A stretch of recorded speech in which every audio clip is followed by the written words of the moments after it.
P and today is a 2 minutes video day 6. Can you believe that it's already day 6? So right now I'm about to decorate my cake. I really like cake, but you know, like here in America every dessert is include a lot of sugar, like a lot.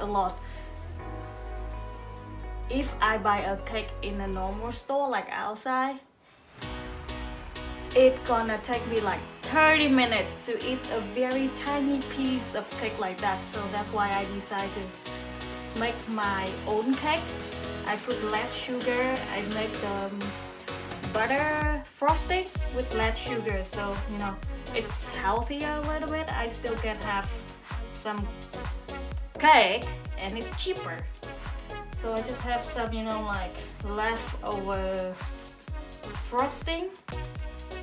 I use some food color to make the color like this. I'm just gonna decorate it. I don't have much idea about decorating cake because it's like, I think this is the second cake I made so far.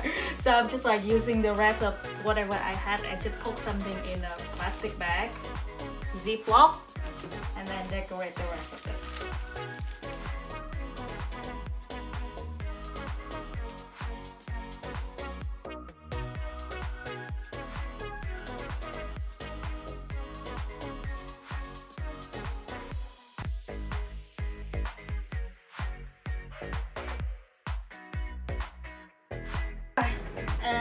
I don't know what I did, but anyway, thank you for watching and I'll see you guys tomorrow, Tuesday. Have a good Monday. Bye.